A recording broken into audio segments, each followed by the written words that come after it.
Welcome to Bragging Rights, episode 29.1. Yes. Yeah, viewers won't know this, but someone behind the camera cocked up again. So this is take 2.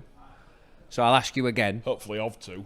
Yeah, take 2 of 2. How are you doing? You all right? Yeah, all good, all good. I'm in the middle of 8 days off. Are you really? I am. I'd never have known that. I imagine you had to book some annual leave to make that work. Just 2 days, yesterday I reckon and you've only used a few days, Yeah, and I yeah. reckon your shifts have just worked out so that you're working at the back end of the week That's instead. correct. Maybe? Yeah, how'd what, you guess? What a guess. Clever, these guys. And how are you, Jimmy? I'm doing great, mate. Yeah, so what it is, I'll just explain in case you don't know, is I'm leading up to some annual leave myself, and I'm winding down from work. So let me guess, you're in a lull. I'm in a lull, yeah. You Yeah. know when you go to work and you're like, I'm not going to do any work today. Is this you getting ready to go to Mini America? I'm off to the 51st state, yes. I'm off to the place that I refer to as home. Back to Toronto. You're holidaying on Kingswood? No, that place is not my home. Just a quick segue. Do you class Canada as stateside? Yes or no? That's all I need to know. No, because there's no states in America. In Canada. The But it's states still are in America. stateside compared to us. No, because they are provinces, not states. Oh, so you're province side then? I'm province side. Province yeah. side. Yeah. I'll tell Steph that. Province or territory side, yeah. Yeah. Depending. Anyway, wow. There we go. Back on track. Just to, get back on track. Bragging Rights, episode 29, sponsored by Comscarf, recorded at Tribal. Let's get into it. We've got quite a bit to cover tonight, so... Does feel like there's a lot. I know there's always a Yeah. lot for me anyways, but there's always a lot for all of us. What do you mean by Does that? feel, well, I talk a lot. Do you? No one's ever mentioned that to me. I don't think so. To be fair, Even my mother says, who's that one that talks a lot? That Rovers fan with a chip on his shoulder. You want to hear what my parents say about you? Your mum loves me. to be fair, Josh did manage to summarise his pre-recorded notes to me in less than 1 million words. So I was quite proud of that. That's impressive. So, go on then. Tell us about Rovers. I did actually watch this game. Oh, I'm impressed. Yeah, in full. Oh, you didn't turn it off when we scored? No, I thought it was quite an entertaining game, to be fair. So, Yeah, so I've seen. In the moment, it didn't feel like that. Jesus. The stress levels were a little bit high. I don't think my heart rate dropped below about 110 beats all game, I don't think. So, but speaking of being in the crowd, what a following. Like, yes, I know we had like £1 coaches and things like that, but to take over 3,000 fans across the Pennines on a Friday night, and there was a big 5-car pile up on the 62, so I hope everyone was okay from that. But to even like battle things like that, which you always get on the 62, it's one of the worst ones for it, in my opinion. But It was a hell of a following. Incredible crowd. I actually saw pictures today of the 6-car parlour. 6. 6 from what I'd My heard, apologies. I know. But the fact they were sharing pictures looked like no one was seriously hurt. Yeah. Was my point, rather than how many A cars there few was. little prangs. It appeared maybe. so yeah, it does appear unsafe. But it was not only impressive to take that many people, and that doesn't mean other clubs don't, but it was a hell of a crowd. But we really, really took the noise as well. Yeah, We took over the stadium. that was one of the first things I've got written down. I did see a comment from a Wigan fan, and he did say it sort of give us that extra 1.5% to sort of see us over the line at the end. Because obviously Wigan, inevitably, we're going to turn the screw at some point. They're a class side, it's what they do. And it allowed us just to dig in that little bit more in defence because of the back in, or that's how it felt anyway. I completely agree. I've probably said it here before, one of my favourite songs that we sing at the minute is when we go over to Hull City's ground and sing Rugby in a Library. Yeah. And to be doing that at Wigan when they had 16, 17,000 and it was justified, they seemed, despite the low score, they seemed truly at times overwhelmed by us in the first half, and it kept them very quiet as a Could support. see that on the pitch as well. A couple of their players at times looked rattled. I think I mentioned it twice, didn't I? I was like, Smith did his best Jordan Rapiner impression when he just like threw the ball on the ground. Yeah. And then Mikey did it in the second half, but I think that was a completely different scenario. I think the ball must have just been wet because that just came out of nowhere. Just but spewed out, when didn't it? Smith did it, it genuinely looked like he was he was rattled. He was frustrated. He was not really anticipating what you'd thrown at him. Well, he didn't get it all his own way, does he? And he's a player who likes to play on the front foot. You know, he likes to play behind a dominant pack, and that wasn't happening for him. We were dominating. Yeah, they had a couple of players out, but we dominated them, I think, for majority of that game. It's so hard to summarise in a few words, obviously, a game like that, but that almost does it. For me, the way we dominated, smothered them, especially with a smothering style of defence, and the way it was on top of them, felt very Wigan-esque of last year's Wigan, where they sort of shut you out the game for the vast majority of it, and you just don't feel as though anything works. You can't build a strong base to kick on from. And that's what I felt we did to them, which I think will have added to their frustrations of them going, we should be doing this. That's how we normally run. And I think that you're right, you could see it on the players' faces. So that was particularly nice to see. Yeah, there was a good video that the Super League X page put on, and it was like powerful defence from Wigan on Jared. I think it was from the kickoff. And they pushed him back a couple of yards, and then the next couple of minutes later, Jared's carrying him 3 of them forwards, 5 yards, pushing through the line and things like that. So I thought it was a good physical battle all round. I think obviously you guys won the physical battle, but I think from both sides, both sets of forwards put in good shifts. But yeah, I don't know whether it was the noise. Obviously, it doesn't travel well through the TV, so you could tell there was noise from the Rovers fans, but it's not going to be anything like. Grasp, yeah. So I don't know if it was that or what, but yeah, they really struggled to get a stranglehold of the game. They really struggled to sort of dominate in defence, which is what they're known for. Yeah, especially over the last couple of years. They've been ruthless with the way that they've defended, and it just didn't happen for them on Friday night. One of my points on that, Jimmy, in complete agreement, is there was a lot of attention and a lot of slightly sour grapes from Wigan fans online and after the game talking, saying, look how many errors we made. With no credit to the fact that you make that many errors when you are being dominated. You do create more knock-ons. You do make more stupid plays that don't come off because you're panicking a bit when you are being dominated. And I felt that tells the story a little bit more than, Wigan made 10 mistakes, which is uncharacteristic. No, 2 or 3 is characteristic of them. But the 6, 7 more that they made was because of how dominant we was. Yeah, you rattled them. That got lost a little bit. Yeah, absolutely. And I've actually seen Wigan fans on X, which, brace yourself, says, praising both Rovers and the Rovers fans, for just everything from start to finish, just full of praise for us. And you get some people going, "Oh, Wigan fan giving us credit, blah blah blah," and it's like, just be normal, just be a normal person. But it's so hard to find online, and every now and again you do get that realistic comment. I mean, we will get on to Jared shortly, but one about Jared saying, "Okay, it's done now. We didn't get the benefit." This is a Wigan fan, by the way. We didn't get the benefit of the time. For me, if we're being reasonably practicable, what we should do is Jared should be getting a 1-match ban, and that's talking about the whole. He should be punished. The point system isn't great.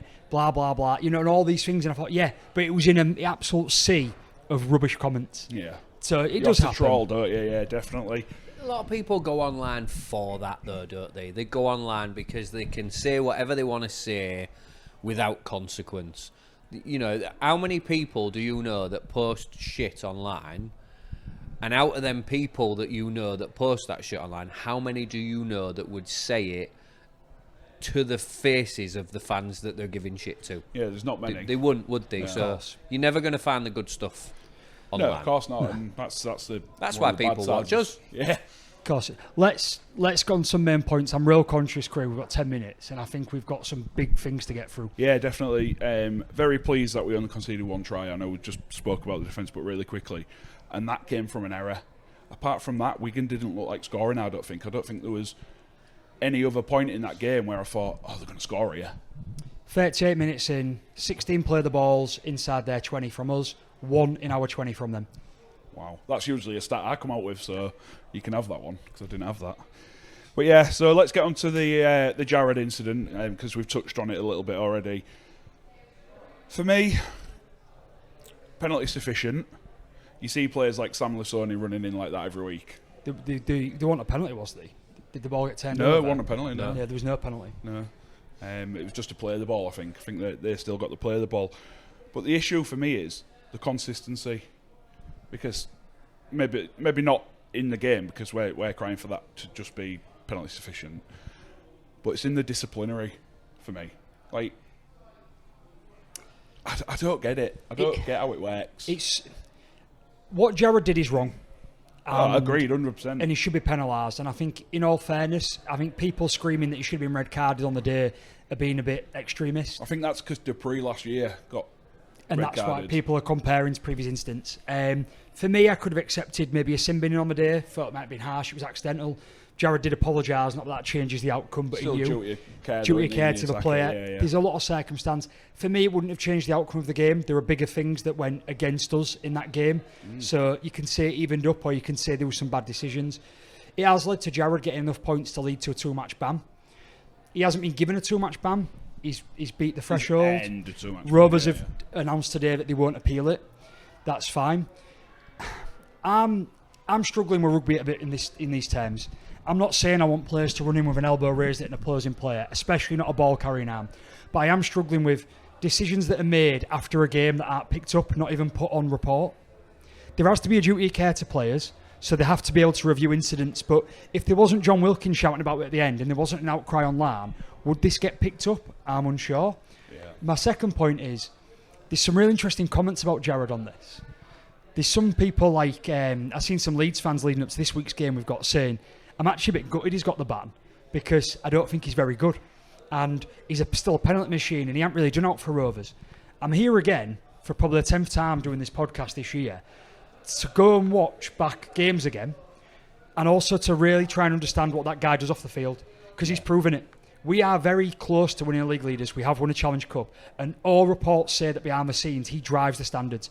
Is he one of the best forwards in the league? On the pitch? No. Has he lost a touch of pace? Yes. Has he lost a bit of aggression in the right way and has it in the wrong way? Of course he does. But he's still a leader. But one of my main points is go back and watch the Wigan game, right? When Jared Warrior-Hargreaves is on the field on Friday night for that game, he attracts so much attention from the Wigan forwards, we make 3 clean breaks that we don't score from. Because in the build-up to all 3, Jared attracts 3 and 4 defenders because they're worried about what he may do. There's no players stood there. Fans online are saying he ain't got it anymore, but there's no players on a rugby field that we played this year who've gone, he's a has-been, he's past it. Let's just stick 1 or 2 men on him. What they're doing is they're dragging him, taking attention, and we're making clean breaks that we as a team didn't capitalise on and should have got more points on the board for sure. But that comes down for the impact of having a player like that on your team does. So people are not understanding not only the impact off the field, but the impact he has on the field without being a massive meter maker, without being busting tackles all the time. So it's a strange one. And my final point on this, because I could say a million things and I want you to say on yours, but I've seen so many comparisons to Sam Lasoni online about what happened. It is different. Even as a man that thinks Sam Lasoni needs to be very careful in what he does and thinks he's been very lucky, not just because he'll be a whole player next year, it is different. What he does needs looking at and probably needs changing in the rules of the game. But by the letter of the law, what Lasoni does right now is not wrong. What Jared did is wrong, and he's been punished for it. And for me, that's fair. Yeah, I think I'm with you on that. What was you going to say, Jim? I was just about to say then, you'd like to think that because of the amount of scrutiny that's gone into the way that Lasoni takes the ball in, it's something that's possibly high on Cartwright's list of things to try and adjust.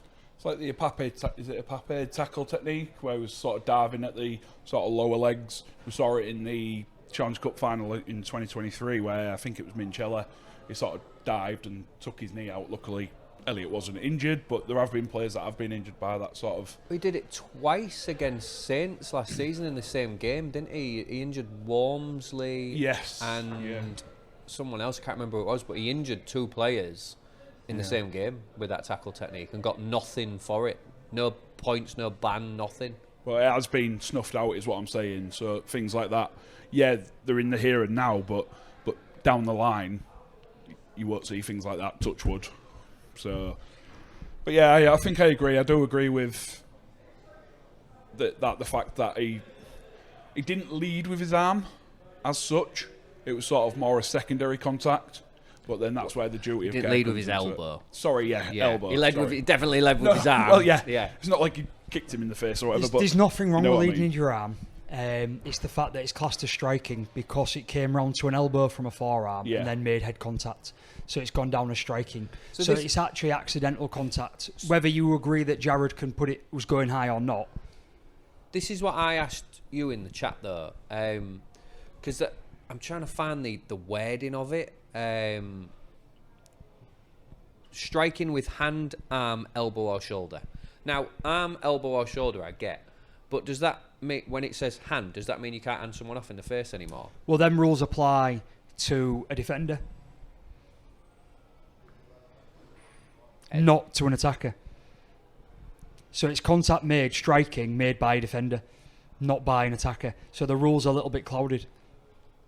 Shock. Yeah. We need to move on from that. We do. We've got a few minutes left. We could, that's what I said we could. Yeah. So another big talking point, I'll put it in inverted commas, penalty try. For me, I've seen them given, seen them not given. I think on the balance of play, it's probably not a penalty try. I think the bounce of the ball, it seemed to sort of pick up speed after it had bounced on the point, as we know rugby ball can do. So for me, you cannot say that Mincello was going to get there. I understand it's a 50-50 call. I think that's fair. I know even on Sky on Friday, John Wilkin wanted try. This was afterwards because Paul Cook said no try because of the points you've just made. My main thing on this is the 10 minutes in the bin benefits us, but then Farrell has no follow-up for what for me is a late and high challenge. So there's no consistency in that. That annoyed me. The second piece for me is I'm not saying Elliot Mincello's the fastest bloke in the world, and I know Jai Field is just fast, but Jai Field makes it from twice the distance away to pick that ball up before it goes dead, because Jai Field is out of position, and that's why the kick goes in, and that's why Farrell panics. And so if Jai Field can get to that ball in goal, not from a similar distance, from twice the distance. Now, again, the outcome of the game means that we're not as aggrieved by it. But for me, I think it was potentially harsh on us. And it was the second incident of the first half, following on from what I thought was a blatant steal on Jack Broadbent, which I also thought was a rubbish decision, which felt like it really went against us. I couldn't see the screen from where I was sat, because I was where the screen is, I was sort of behind it. It's up behind the rafters, isn't it? Yeah, so I watched it back, but on that incident, it's more about the fact they're saying that Farrell's rapping, but you can see a clear movement of the arm. Yeah, you see it sort of come away. Even though it's not a reef as such, you can still see the hand wrist movement. And that's when people say about the Jared incident maybe favouring us. Both them didn't favour us. And I know you can say obviously 10 minutes in the bin does, but that isn't the point. The point being is you don't make decisions based on what evens the game up or keeps it close. It's meant to be based on a set of rules, and we're seeing a number of inconsistencies again. I can rant about this. Do you know why? There's two more things that really frustrated me about this. Well, I want to see... I'm completely fuming about Harry Smith's performance. He was terrible on the night. He was rattled. He needs to be punished not for his stupid fall down when him and Mikey have a little pretend to play slapping. Right, before we get onto that then, can I just give my opinion on the other two? Go on then. The first one, it's not a ball steal, in my opinion. The second one, I'd be spitting feathers if that was FC and it didn't get given as a penalty try. Because there's no way in the world, in my opinion, that Mincello doesn't get to that ball. But with the ball steal, I don't think it is a ball steal. His hand was on the ball. Another Wigan player then made contact to him, and it was that movement. He didn't reef at that ball, in my opinion. Fair enough. And I said that on the night, and I was accused of fishing, but apparently I'm known for that. No, it was the next night. You are known for fishing. My final point on that then, just while I slag off Smith. No, let's stick on the Smith thing. No, I want to slag him off on this though as well, because he had a poor game. Tyrone May, 2 matches for dissent and swearing at the referee. Smith on Friday night, are you not sending him off for that? Are you taking the piss? Sorry, that's swearing and that's questioning the referee. So when we talk about protecting players or protecting teams, and people seem to think that Rovers are now the protected team, how is that any different to what Tyrone May asked 2 weeks ago? What did Tyrone May say? Because that's an effing joke. Is it classed as a level of word used? Because for me, I would say... we're all adults here. It's a swear word or it's not a swear word, doesn't matter. Well, I would say that. It's the same context. We're questioning a decision of the referee and official. If they're the two things that are being said, then there is a lot of similarities that need to be looked at. So then the argument I've had online is, oh, well, it wasn't picked up in the game, so it doesn't matter. But we've just proven, because Jarrod's just got a 2-game ban, that was picked up after the game that wasn't done in the game. Yeah. Just going back to Smith and his ridiculous pansy diving onto the floor. The RFL need to get on top of this now, because it's already creeping its way in. Isn't it? Yeah. I think for me, if I was a referee in that game, I would have. Obviously, it's not within the rules, so I would have been like holding it in, but I would have been stood there thinking, let me send this guy to the bin. Because the only way that we're going to stop this trash acting bollocks from coming in from football is to penalise players and teams, and a yellow card for me is probably the right thing. It's worse that he starts it. Yeah. I'm with you. Smith had an awful game. Smith was dreadful. Smith's known for his kicking, and when you look at contrast Friday night's game with the grand final, Smith's kicking on Friday night was my level versus the grand final last year, where he literally kicked you guys off the park. Paul Cook nailed it afterwards. He absolutely nailed it, and we have discussed this before. Is there a team that is more of a one-man team in the league than Wigan? Right? And everyone in the past said, well, no, Rovers suffer without Mikey, these other teams. Leeds seem to struggle without Jake Connor when he's on form. What happens when Bevan French is missing? Is Wigan going to a slump of form like they've been in and seem to barely turn up? He plays off the energy of having French being a little bit unpredictable and being a little bit of a, well, not a little bit, being an absolute superstar. And without him on Friday night, Smith went to what's been one of the worst performances I've ever seen. In front of the England manager. If you're talking about players putting their hand up and saying, pick me, the players that stood out on that pitch on Friday night and said, why am I not in the England squad, get me in, were Jez Litton and Dean Hadley. If anybody played themselves into a question of, should I be playing for England in the Ashes, Harry Smith played himself into the question of, should I be? Yeah, absolutely agree. I've got written down here, Harry Smith missing, only did 2 things all game, and that was the kick for the try, which I was a bit disappointed with. And falling on the ground. With Davis, I think it was. Budgie knocks it on. Was it Budgie? Sorry, Budgie. Let it bounce. The way that's spiralling, and you probably being able to see it, that's gonna run off. He didn't. Yeah, you say let it bounce. But So it went. I know we always say don't let a rugby ball bounce, but in that instance, I probably would have. He done. just got his positioning wrong. Yeah. He was just 2 feet too far forward. He went for those hands above the head catch, which he's very good at. Yeah. And because it was spiraling, it just caught him out. And it was a real shame because Budgie had a good game on Friday night. But then after that as well, it did lead to Kieran sort of doing a little bit of individual magic to get over, and he did beat Mikey, but he also beat Reece Martin. And there was a bit of disappointment for me that the fact that Martin was the one that got caught there. Mikey came out and was covered, and then the tackle was missed by Martin. So it was a shame. Ultimately, we still win, but I'm not blaming anybody. I'm just saying that's the only sort just of made the ending extra tense, didn't it? God, So, did it just? I'm gonna. And then did you see his hit, by the way? No, I'm gonna wind it up. Final points, because we're over time. Fun. Yeah, we are. You're right. A huge win. Monkey off the back. Saying we can't beat Wigan. We've done it on their own muck and we've dominated them basically. Quickly, Leon Ruin and Louis Gorman gone to Salford. But I'll just finish on my points on the game if you want to go on. Yeah, to go on next. then. 1 week loan for that one. It is one hand on the League Leaders Shield now. Again, I'm going to steal from what Paul Cook said, because I think honestly he had a great night commentating on Friday. This isn't a 6-point deficit. Realistically, it's an 8-point deficit for Wigan. With the points difference. So, looking at the games to finish the season, can you honestly see Rovers losing 4 games and Wigan winning 4 games? Because if they only win 3, they won't have enough on points difference, because we are such a point in front. I'm already resigned to the fact that the Bragging Rights logo next year will have a Challenge Cup and a League Leaders Shield in front of them 2 dirty Robins. But yeah, so there's that to go. We can't take our foot off the gas. Yeah. Agree, psychologically, absolutely massive for us. It was disappointing not to score more points, and we did have a lot of chances.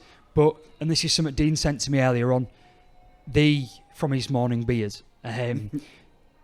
It's the same as the Challenge Cup final for me. With it being the monkey off the back, that's all that matters. It doesn't matter how you do it, because you don't remember that at the end of the season. All you remember is the trophy. Yeah. And so it gives us a massive boost of confidence going forward. And there was a lot of players that played really well, but I thought that, Morg showed a bit of a step up after having his first week the week before in the halves, played a bit better, great ball to set Dino up for his try. Broadbent did really well, as he always does. But the two standout players, and I did just mention them previously, but they do need the shout-out. Dean Hadley and Jez Litton stood up and went, if this is the top two teams in the competition, we're two of the top two players in our positions in the league and for this country. Pick me for England. Yeah, and they deserve all the plaudits they got from Friday night. Yeah. So, a quick roundup then. The reserves had their last game of the season, lost 30-22 away to Leigh. I don't believe there was any other fixtures, but just a quick shout out to the Hull KR women's side players. Demi Thomas, Jade Smalley and Sophie Banks. They've been selected for the England Lions community women's squad. So well done, sir. Massive well done. And finally, Madison Kendall has been called up for the under-21s version of that. So well done to all of them. Positive week all round for the Robins, really. Very positive. Right, let's hear from the sponsors.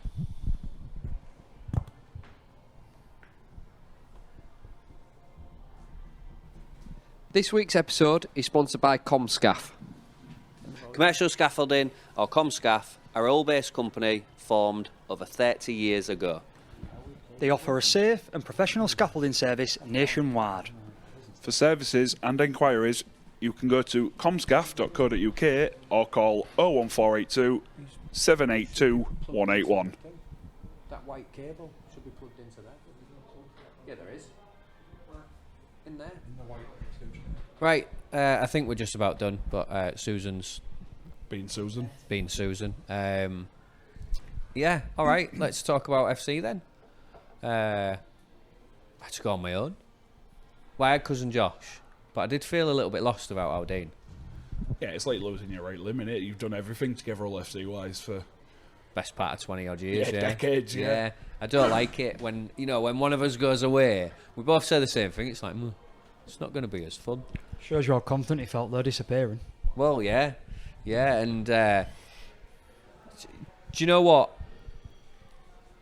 He's written it down, and I can't disagree with him. Time and time again, this season we've shown that don't matter who we're playing, don't phase us. That team's just going to come out and put 100% in. Whether the performance, is there all the time or not, that effort and that determination from our squad week in, week out is 100%. I don't think it can be stated in enough positive terms the transformation of the grit and determination that FC have shown pretty much consistently over the season.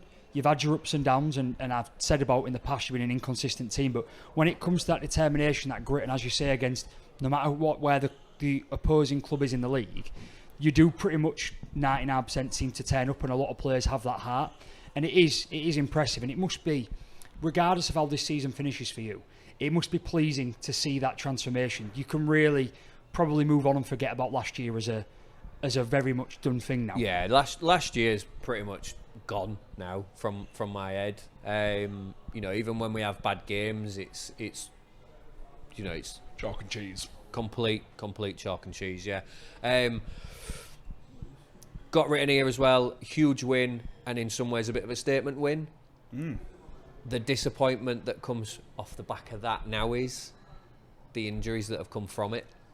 And I think the injuries to Asiata and Price, they've both been ruled out for the season now. I don't want to say it because I don't want to sound too pessimistic after a fantastic win. I think that's how our playoffs gone.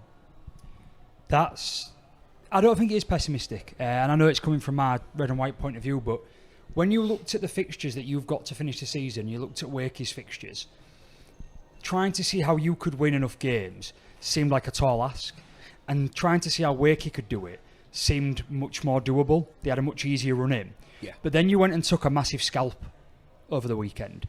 And look, Leigh aren't a bad side at all. Look where they are and look at the performance they've put in. And you need to be celebrated for what you've done there. But at the same time, if you was going to have any chance, you had to beat teams like Leigh, and you did that. That was the first thing done. And you think, well, actually, they could do this. A couple of results the wrong way for Wakey. You guys turn up like you do. But to take those injuries as well really does take that kind of energy out of it for me. It's not even the Price injury for me. It's the Asiata injury. That's the one that's done it. I think with with Price not in there, yeah, you lose a lot of pace, you lose a lot of sort of off the cuff unpredictability. Yeah, you lose all of that. But what we have got in our team, and someone that has got to go down as probably one of the best signings in the league this season, for us at least, Zach Hardacre. Like, this kid signed to play centre, played 2 games at centre all season. Wow. He's just been, on the pitch, he has been that Mr. Consistent for you. And with a Price thing, look, I don't want to bag on an injured player, but he hasn't done anything for you. Because the games he had 2 big runs against Catalan away, a very poor Catalan team where he turned them over. He turned up with 4 or 5 assists against a depleted Salford team of kids. And then in between that, he's had a couple of half performances and a lot of time out injured. So using him to say, well, actually, can we do it? Without him wouldn't be fair. Yeah. But without Asiata, we know your team has clicked, because I was impressed that your shape looked really good again at the weekend. One of the best your shape of the teams looked for a few weeks for me. There's no coincidence that Asiata was back in the team and that happened, even with Caesar missing. Yeah. And that's the big question. I get what you're saying with Price. Like, Price is elusive. There's a lot of talent there. There's definitely a player there that's going to hopefully be here for a long time, make a big impact. Needs to work on his defence, we all know that, but from an attacking perspective, there's a really impressive player there. And he's still really young. I think he's 21 still. He arrived halfway through the season, more or less, maybe a third of the way through the season, got his hamstring done, and now he's broke his foot. The hope for me is that he rests, he gets that foot sorted. I don't know if it's the same foot that he did at Huddersfield before he went down under or not. I'm not sure. Let's get that foot fixed, get a good pre-season in him, and then he's one for next season. But I do completely agree. He's not done anything for us yet. He's had a few good games, like you say. He had that really good game away at Catalan when he actually hurt himself. He had a good comeback last week against a very depleted Salford team. So a lot to... Because I'm not trying to bag on him. My point is, you've got a number of players like that at the minute. I think Jed Cartwright's one. I think Price is one. They're different to Asiata. Asiata has proven it to us with previous teams. Cartwright came across as a bit of an unknown, has then had a couple of really good performances and shown glimpses of what he can do, but hasn't been able to justify it over a full season due to injuries. But when he has played, has been impressive. And then Price has done the same. And this leads me on to the question that I was going to ask you about this, because I was going to ask about your level of confidence for the playoffs, but I think you've answered that.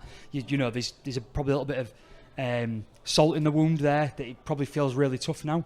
My question more around is, we discussed, I think at the back end of last year, about the benefits of being in the playoffs and what it means for you, and getting that long pre-season off and having a longer rest, and realistically, do you have a chance to challenge? Where does your head sit now? Do you want to try and take the 6th just because it would be a massive thing for you to do given where you was last year? Or would you be happy to take the 7th and say, right, let's get these players fit and healthy and let's focus on 2026? I mean, obviously, in terms of reaching the playoffs, especially after that, not just last year, the last couple of years, reaching the playoffs is a massive achievement. It's a massive sort of boost for your confidence as a club, as a team. From an ego perspective, as a fan, it's like, yeah, we've made the playoffs, we've got back into the playoffs, we're working our way back up faster than we thought. But yeah, what you've just said there, taking 7th, or not taking 7th, but if you just get 7th, you do get that extra month off. There's a lot of benefits in that as well, in terms of rest, especially with a squad that just looks battered and bruised, and quite thin on the ground in terms of bodies. I think if we do scrape the playoffs, I think it's a one and done, kind of in and out kind of jobby. And even if you do, you're going in against teams that are kind of ramping up towards the end. I know that Wigan weren't great last week against you lot, but French is back next week, I think. He's going to make a massive difference. He is a one-man. They are a one-man team. Without French, they do look a shadow of themselves. So they'll be ramping up towards the playoffs. You guys seem to be just continuing along this trajectory that you've had all season. It's like, when are you going to fall off? It doesn't look like you are. Leeds, Saints, they've got better as the season's gone Saints on. are going under the radar. They're going Yeah, really well. they at the are. moment. Leigh constantly just going about their business. They always have. Yeah, we took a scalp last week, but that's not to say that Leigh aren't dangerous. So, yeah, I'd love to have a bit of playoff rugby, but there are benefits to both. Like, there's the benefit of playoff rugby because it's playoff rugby, and there's a bit of extra money into the club from tickets. There's a and chance you can do it. You can go all the way. Yeah, there is a knockout chance games, for aren't there? any. There's a chance to the, anyone. Do you know what the annoying thing is? Is with a full strength team, with a full strength spine at least, and I'm not including Price in that because he's not played enough games anyway for me to warrant him there. But I'd probably say Ardacre at the minute is probably our best choice one. Asiata, Caesar, Cust, Burrow, and Ardacre. With them and a decent smattering of players back in terms of, like, we've got our second rows back now in terms of Jed and Lane, who I thought had a decent game, first game back against Leigh. Then you've got your outside backs, which I think, Martin, Barron. They've been superb. Yeah, both been fantastic. Then you got Litton and why can't I think of the name in my head? Briscoe at the weekend. I think in a one and done kind of game, in a knockout competition, we can beat anyone. You proved that against Wigan in the cup. Well, Yeah. At their place. they've proven it all year. To give FC some credit, and it, luckily for me, backs my inconsistency comments I've been making all year. You've been able to take scalps off big teams. Now, doesn't matter how you win them. You have got an anomaly in the second Wigan win because Christian Wade should not play rugby league, right? But it doesn't take away from the credit of the game plan, and we discussed it at the time of how well Caesar kicked and targeted him and so on. But you have done that. In fact, when you look across the league, the only scalps you haven't taken from big clubs or teams at the top, you haven't beat us. Have you beat Saints? No, they beat us, I think. Yeah, they beat us at home. So then after that, I believe across that sort of playoff area, you've managed to take them a few games against big teams. You've obviously let yourself down in your Huddersfield and Castleford games and things like that. That's the annoying And things. It's that's the Huddersfield games that really grind on And that's me. why almost you can kind of turn around and say, well, for Hull, if you could squeeze into the top six, you've got that kind of big game mentality, it seems. So, all right, could you go all the way? It's unlikely. Leeds have done it from fifth before. It can be done. But could you get, I don't know, Saints in the first round and maybe pip them and do them? Could you do another one over a Wigan? Could you even get us and do it? It's not unknown. Like, for me, I'd feel confident playing you. But looking at your record this year, you have a repeated history of doing well against teams that no one really gives you a chance against, and having poor results against teams that you should be well beating. Yeah. So that's why it's such a flip of the coin to say, do you want to be in the six or not? My answer would be so much different tonight if Asiata went out for the season. Because we're not a one-man team by any stretch, but we play such a different game with him versus without him. And it's a much more expansive, open, free-flowing attack that we have when he's in the team. But also, not just because of his ball handling skills. I mean, the kid only played, 60 minutes before he went off? He still made 140-odd metres this week against Leigh. It's... For me as well, he is a massive difference. It's not just Asiata, Jimmy, as well. It's your players when everybody gets to the back end of the season and you look at the toll it's taken playing a lot of minutes and big minutes, and people like Hardacre who's turned up week in, week out, but has had to play in positions and sometimes even in the forwards at his age. Just to he touch will on start Hardacre, to wear down. we signed him as a centre. He played 2 games at centre. He's played 2 games at half-back, 2 games at full-back, and 10 games at second row. Like, that kid did not sign for Hull FC thinking that would be what his season looked like after round 20, whatever it was. So, credit to him. Signing of the season. Definitely for us, I wouldn't go far to say probably one of the best signings in the league this year. Can't go far wrong disagreeing with that. And Just touching on the game. Go on. I was just going to say, just quickly back on the playoffs for you. I think it's not necessarily about what you do this season. It's about what you take from that playoff experience this season and put into next season. It's about getting them foundations in place. Yeah, you might make the playoffs and get knocked out in round 1. It happens. But it's how you progress from that. You then have that backbone of, right, well, we did it last season. Let's go one better and It's and go big 2 game rounds. experience for players like Barron, absolutely. Martin and Litton for me. Yeah, absolutely. But yeah, confidence-wise, I'm a little bit low on it at the minute because that injury news came through, a couple of hours ago. That's and massive, isn't it? I've been stewing on it.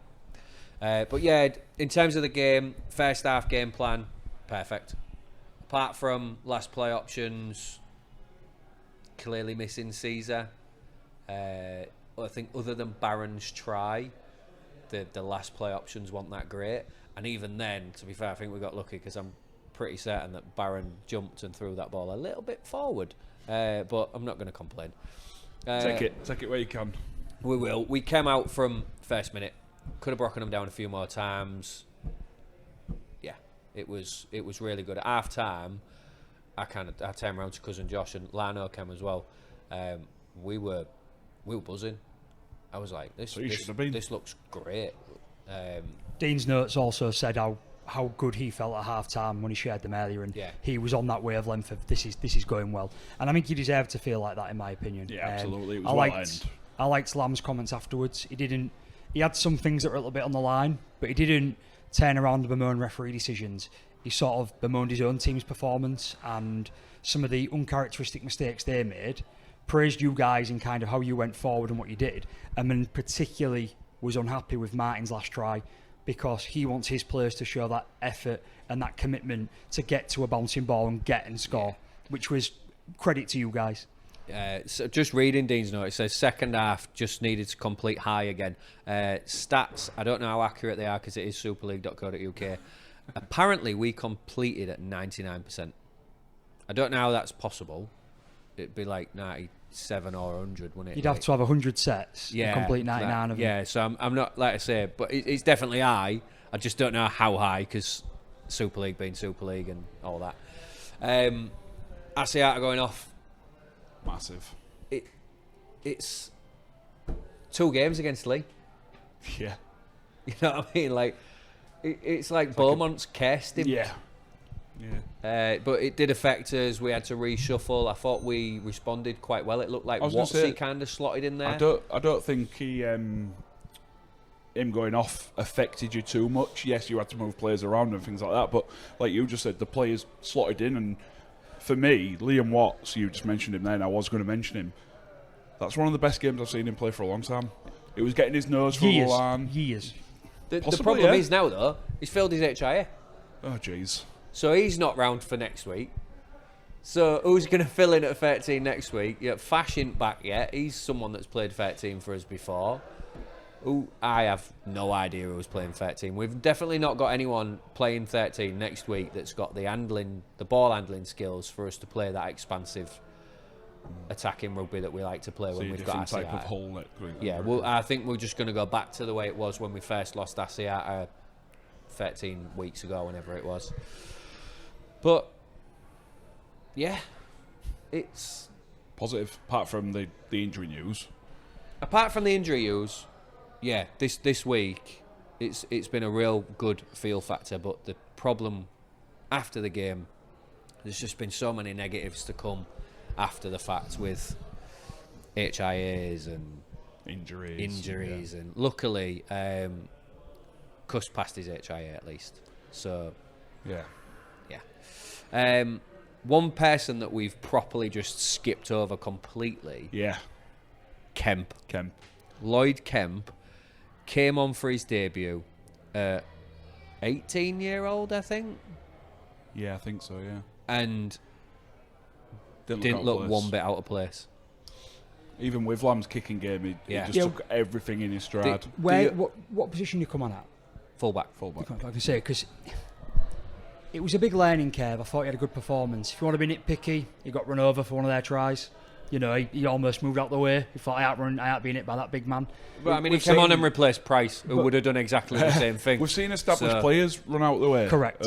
And that's why I'm saying he's only 18. If I wanted to be nitpicking, the only thing, so obviously someone that's played not that many games at fullback, but I understand the responsibility of a fullback needing to get his numbers right. There was a couple of times when he didn't get his numbers right defensively. It's a different pace in it Super League. Fortunately, they didn't take the opportunities that were definitely presented to him. There was definitely opportunities for Leigh to run through some big holes that were left. And it was just a case of he was getting the numbers right based on where the players were when he was doing. But what he wasn't doing was he wasn't reading the fact that Leigh player was definitely looking to move. Yeah. And adjusting. And that's something that Price actually does really well. He's getting his numbers right. So, yeah. But again, learning curve. The kid's young. First game at Super League. First game at that pace, I would have imagined, that he's ever played. Full credit to him. He impressed me equally as much as his brother did when Callum made his debut last season. I've rated Callum. I've rated Lloyd. I think they're both fantastic. When everyone's been talking about Charles leaving this, Charles leaving that, I've said from minute one, I couldn't care less. You've got a ready-made replacement there. Yeah, already, I personally think Callum Kemp is a better halfback than Charles anyway. And this was the first time I'd seen Lloyd in a Super League game, and he impressed me just as much. So is Lloyd's preferred position fullback? Yeah, I think Lloyd's preferred his fullback, Callum's his and that was halfback. my only sort of question, that what has Moy got to do to get a game for you this season? I don't know if you've got out written down, or maybe I've missed something or anything, because he's flapping like hell, but I'm guessing it must be a question that's come through. Do you want to answer it later on? if it's a question, yeah, I'll answer it later on. I didn't I'll know answer it that, later. sorry. But I will say, me and cousin Josh actually had that conversation walking to the game when we saw the squad was announced and Kemp was in there. So, yeah. Does that suggest to you that Cartwright knew something wasn't right with Price then, if he's gone with a young I don't lad know, on the because bench he like went that? with Kemp before, in the game before. Not Kemp, sorry. He went with Charles in the game before. My presumption is because you started Zach in the halves. That We correct? did the week before. Yeah, but you started Zach in the halves, knowing that Caesar was out, that if you need to move around, he would come in and maybe fill in the halves. I know he's a fullback. I don't imagine for a second there was an idea that Price If you might remember come last week, when I was saying, when did we stop performing to the best? Why did we not hit 100 against Salford? I said, when Hardacre moved out of the halves and moved to fullback and Charles came on in the halves, we lost that voice, we lost that leadership in the middle of the park, and that's when it started to just go sort of flat for us. I think that's maybe why he's put a fullback on instead of an halfback on the bench. Yeah, makes sense. So Yeah, that answers my question. just two or three more things just to wrap up. Saturday, massive occasion for Hull FC fan Kevin Dayton. I don't know if you know about this fella. He was present at his 1,500th consecutive match. That includes COVID. Kevin's run started in 1980 against Halifax, and he's been at every single game ever since, including 4 Challenge Cup finals and the 1991 Premiership triumph. When it came to COVID, this guy was driving to Warrington to stand outside the venue just to make sure that he's there. I think he said he occasionally got let in the venue, didn't he? He did occasionally get let in, but I don't know if we're allowed to confirm that. And did he go to Australia? Yep. It's mad, that, innit?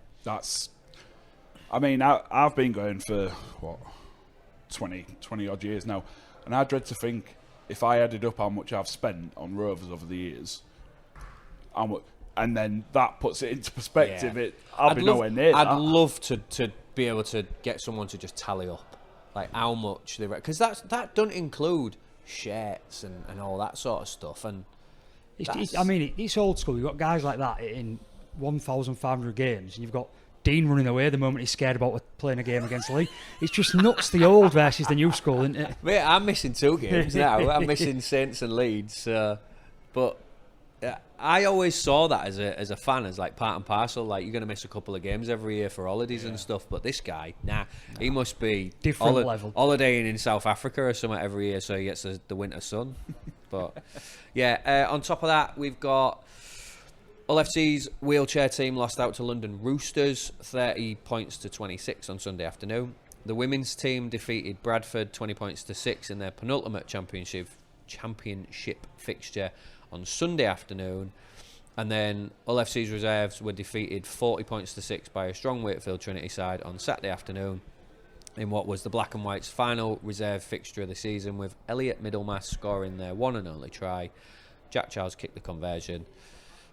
Yeah, we've won 7 of our dozen fixtures this year and sit 4th in the table. It was a lot more in depth than what my roundup was. I was like, oh yeah, they lost. What happened is Dean went to Turkey and he's clearly bored as hell spending all that time with his wife and kids, and he sent me all this. Fair enough. So, is what it is. Yeah. Anyway, let's move on, and we're doing Tribal first.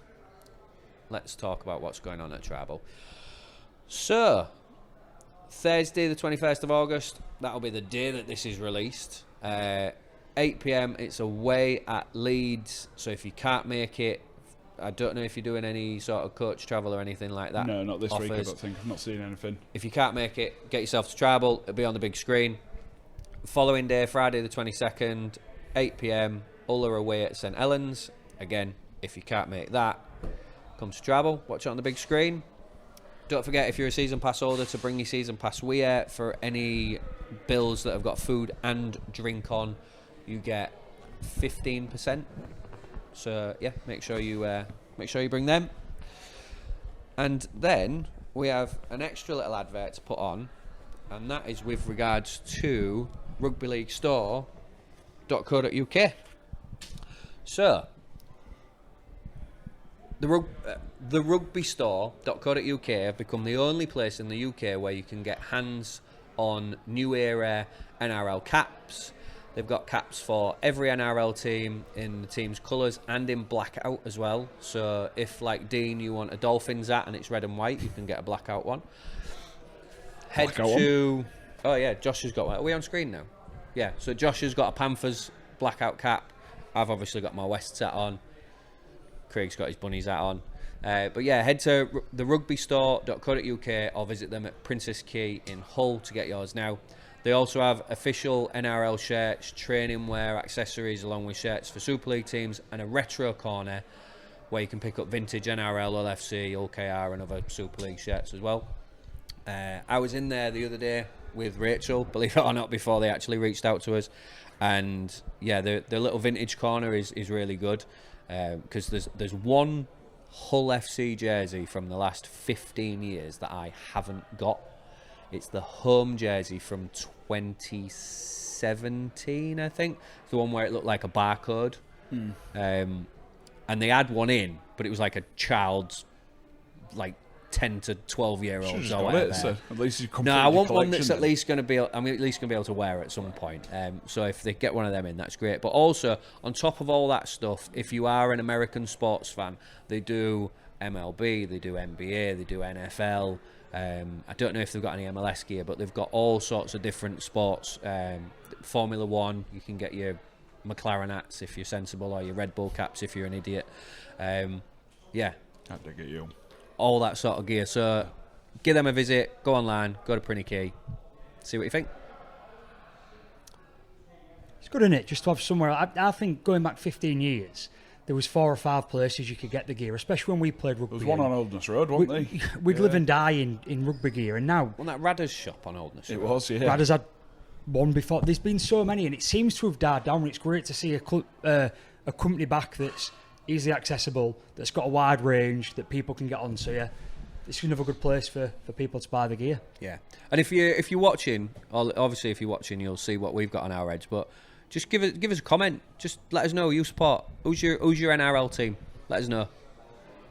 I'll try not to forget mine this time, because when we did them at the start of last season, we was naming all the teams that we support from like all the different leagues, so Rovers, Dons, Dolphins, etc. I forgot Souths.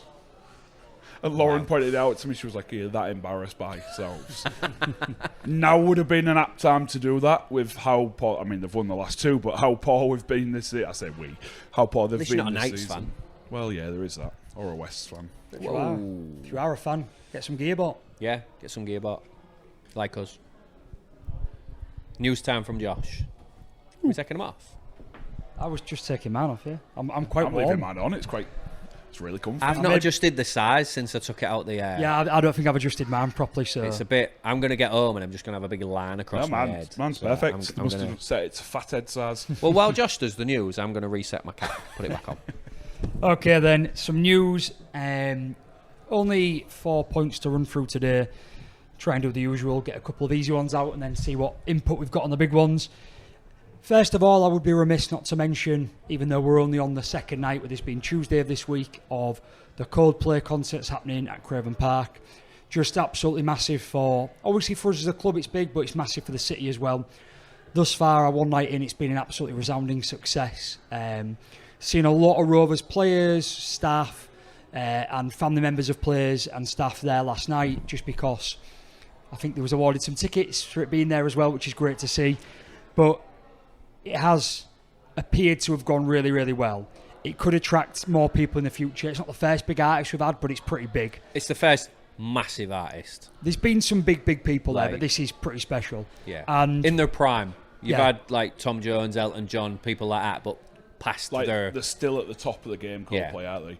And I This can is the- vouch because I was there last night. This is currently the biggest tour in history. It's like I think he said biggest last night grossing something tour. like 350 something shows. Yeah. Last night was 211.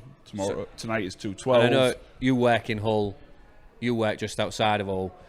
Most of the people that I work with are based in like St Albans or Winchester down south.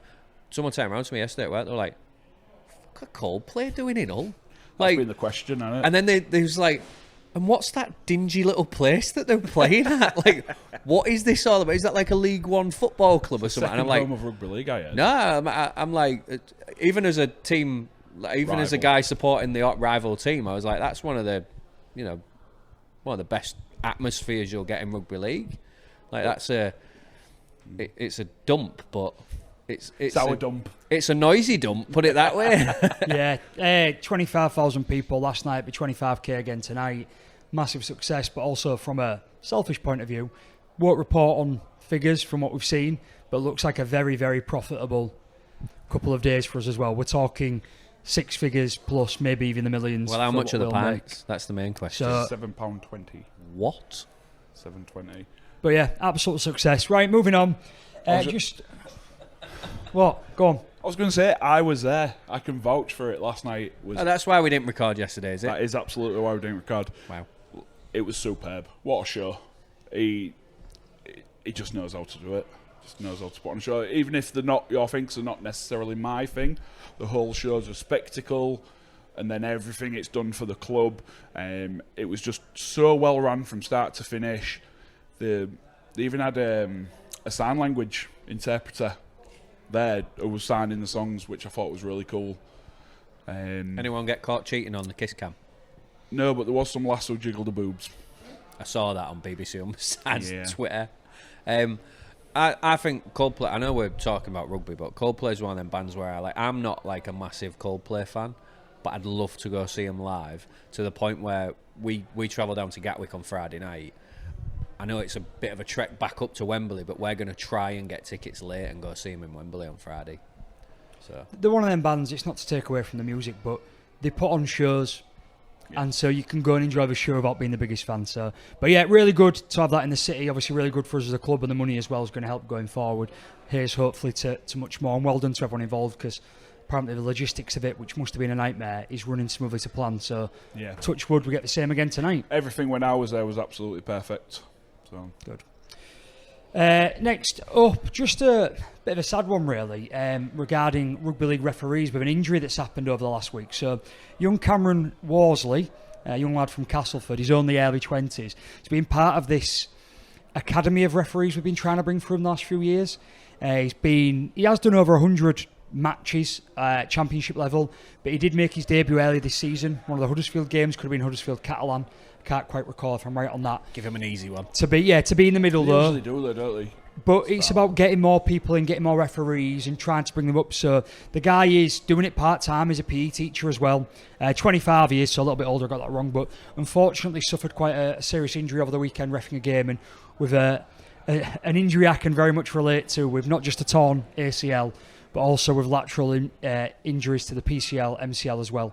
Looks like he'll be out for a long time, definitely well into next year. and just depleting, that pool of upcoming talent that we want. But hopefully he stays with it and we can see him in the future, because it's more young talent in a part of a sport we don't focus on enough. But we did have quite a bit of last week talking about saying, can we get more referees in? Can we get the standard higher? So saying it for weeks, been saying it for months. Like, people that want to moan about the refereeing, get on and do it. And this kid's been one of them ones that's got on and done it. So fair play to him and speedy recovery. That's it. Wish him a speedy recovery. Get back out on the field soon. Last of 2 points then, semi-related to the first one being, everyone should know that obviously Salford was unable to play the game on Sunday against Wakefield. They was unable to field a team due to player welfare concerns. At this moment of recording, the best guess is that Wakefield will be affording a 48-0 win. We haven't had it officially confirmed in the league yet, but that looks like the way it's going. We are able to confirm that they have come out and said they will be able to play the Friday fixture against Leigh. This is off the back that they do have 6 first teamers returning. Or will they? Yeah, well. And they have had 4 players announced today, 2 from Rovers that Craig mentioned earlier, and a couple of other players from across the league. So obviously, hopefully, we're going to see Salford finish out the season, despite how difficult it's been for them. And hopefully maybe be even semi-competitive in some of the games. I know we can't see it, but we don't want any more postponements. It's bad luck for the sport. It's bad for us with our Sky contracts as well. Which leads me on to the final point, which is not good news for Rugby League at all. The RFL have been told that they are not going to receive their next instalment of funding from the government that they receive. This is due. It's due next month that they should get it. It's approximately £16 million from what I've seen. I don't know if it's broke down into monthly payments or if it's the full 16 next month. This is just what I read. This is due to the fact that we need to address as a sport the governance concerns that we've got, and we actually have to go to Westminster to answer for these. So there's a question of bringing the game into disrepute for the handling of the Salford affair. There's also other complexities around not fulfilling contract obligations we have with companies like Sky, not putting games out there on Sky over the weekend. So another really big concern, another big question over what's the sport doing. For me personally, my big concern in this is I still seriously question the decision to expand to 14 teams next year and to do it so quickly. And what are we doing for longevity of the sport if we're not thinking long term? And we've now got to go and answer to the government for the funding that we get because we can't govern our sport correctly. My question to this is, how has it taken the government this long to realise that they're ploughing money into a sport that don't have a effing clue what it's doing? That's the big question, isn't it? I think it's one we've asked for a long time, really. Like with the RFL and it's what are they doing? Like, don't get me wrong. But furthermore, why hasn't there been an IIR or an investigation into the handling and the running of the RFL on the day-to-day? It's embarrassing. Something's amiss, isn't for it? the sport in general. It's embarrassing for the fans because, like I said, I work with people down south. No one else that I work with is a rugby league fan. They're all rugby union fans, and they're all like, "Oh, what's so good about rugby league?" I go to work today, log in, one of the rugby union fans. What's this about the government? I'm like, what? He knew before I did, so I get up at like 9:01, and I read up on it, and I'm like, what is it? Like, this is just embarrassing. Like, rugby union are going to have a field day on this. I'm not saying it's wrong. I'm not saying the government have been out of order, because we've all had concerns over the governance of this sport for years, but it is just embarrassing. It's we've been saying it for years. F the RFL. Just people need binning off. Yeah. The government need to mandate in some way that if you want this money, these changes need to be made. These people need to be gone, or you need to bring these people in to help you run it, whatever. Like, end of the day, it's a business, isn't it? The RFL, it's a registered business. So where does the responsibility lie with that? Like, that's dark water that I'm not going to get into. I'll ask the question, but I'm not going to get into the response because I don't know enough. But there's got to be some accountability somewhere. Yeah, my concern over this is if the game's been brought into disrepute or we're not going to get some funding, we have to point the finger back at ourselves and say, have we done everything we can do to support the Salford situation along the way? And the answer is, as a governing body, we haven't. And that goes all the way back to allowing people to purchase clubs that don't have the ability to pay off the debts that they promised. It goes back to not doing background checks on the people we have in senior positions. And it goes back on the fact of making decisions for quick wins, i.e. expanding to 14 teams, rather than thinking of the longevity of the sport. And we are still lining senior people's pockets that don't need them lining. Oh, is that, what's his name? Pardon? No, Ralph Rimmer's Nigel not that Wood. bad. I've got his phone number in my phone. Nigel Wood. Nigel Wood. I actually have. Yeah, Nigel Wood. That's embarrassing. It's when they brought him back. Yeah, Like, that's what I mean. That's what what's are you embarrassing. doing? Yeah. Pay him off, and then 3-4 years later, bring him back. It was what? He left for a very good reason. With a £300,000 severance package. Yeah, At a time when we was in nearly debt. as much as you earn in a week. Like, You've got to put a ding on that. I'm not putting a ding on That wraps up the news, though, yeah. So, some not so positive stuff in the news this week, but unfortunately, that's the world we live in. News is news, isn't it? Yeah. I don't know if you mentioned it in your bit, but bit of news from your perspective about Mickey Mack. Yeah, so I was going to maybe mention in a preview to do a quick one, but unfortunately for us, some bad news. There was a bit of a rumour last week that we'd had a training ground injury. We was quite uncertain who it was. Turns out that Mickey Mack has picked up a fractured foot. We've seen this guy come back this year already and return ahead of schedule when he shouldn't. Willie Peters is not ruling out the fact that he won't return for the playoffs towards the end, but look, we're getting close now and it is a fractured foot and the guy is not a young man. The guy also spoke about having a bit of a playing and coaching role next year, so not fully retiring and maybe putting some time in as part of Catalan as a player and coach next year. We obviously wish Mickey all the best. It's a change for us, changes our game plan and things we need to do. He has been a great servant to the sport, but great for us this year as well. He will continue to support us in a unofficial coaching capacity despite this freak injury that he's picked up. Just a crying shame to see, look, whether you like him or not, one of the big names and one of the greats over the last 16, 17 years of his sport that's been ever present, to see him go out this way and not maybe go out with a final game under his belt. So we'll see and we'll keep an eye on the news. But yeah, it's a shame. We wish Mickey all the best. Yeah, definitely.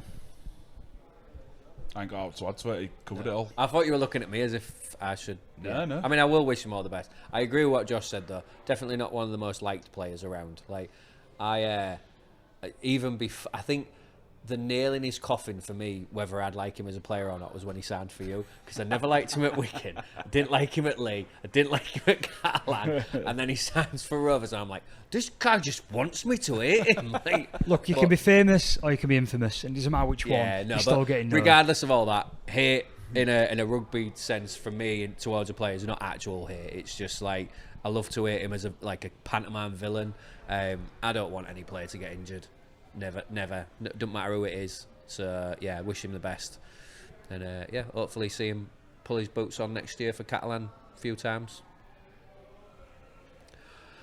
Anyway, Listeners Lounge. Ooh, that's me this week. Do it. We do need some tunes, don't we, so that we can segue a bit better. Don't you think? Yeah, I said that. No, I just said it. No, I've said it before. Oh, I mean, I just said it now. Yeah, then. you just said it now, Yeah, but I've okay. said it in the past. Come on then, ask the questions. God. No, you segued. I'm segueing back. Right. Dawn Kirkby on X, who's a Rovers fan. After Friday night, Dean Hadley was excellent, as I've said many times this season. With Wayne watching on, should he be considered, obviously we've already touched on this, for the England team?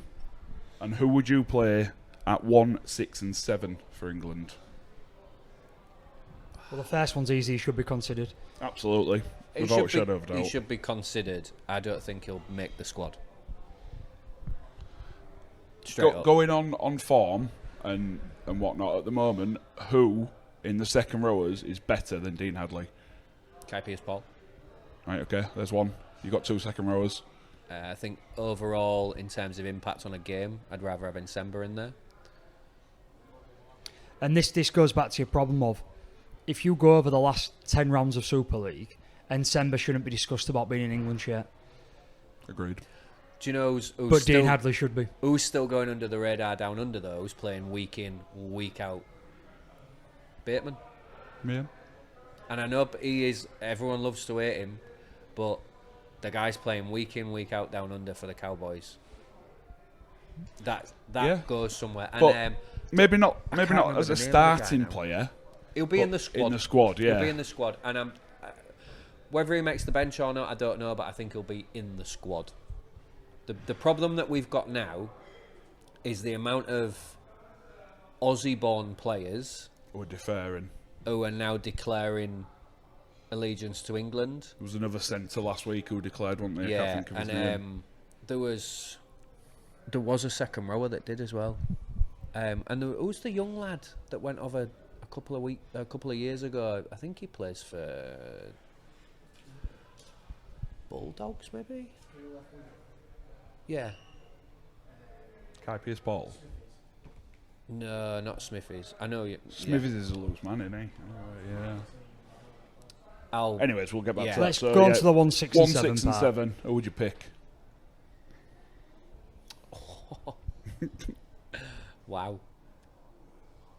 I mean, you 7. I know he had a crap game last week, but you 7 Smith. Who else is there? No Me and one. just super quiet there. For me, we don't want to get into a long battle about Sean Wayne and trying to pick or whatever, but for me, if you're going with inform and you're going with players that are up there, even though Wigan, all right, they haven't been great a couple of weeks, we've just beat them. Mikey had a quiet-ish game, but quite a mature performance again. Very similar in the fact he was missing May, I think, to bounce off. I don't see how you go past Mikey. I don't see how you don't put him in the England team, and whether that's he's off the bench like he has done previously, whether the fact that you put him at full-back. But if I'm going, I'm trying to find a combination of Mikey and Smith in the halves. Full-back's a bit trickier for me. Yeah, we really got there. It's got difficult, isn't it? Walesby, who's sort of lost his position at full-back, to Tristan Saylor of late. You've got players like Jack Broadbent that are putting their hand up but aren't quite on the England discussion yet. But and because he doesn't play there enough because he moves around utility, it's really tough for me. Yeah, there's not that many names that are screaming for that number 1 jersey in my eyes. So it's Jimmy looks like he's going to say something. You've also just to the person I was thinking of was Nicholson. From Warrington, Yeah, he has Mike been Nicholson.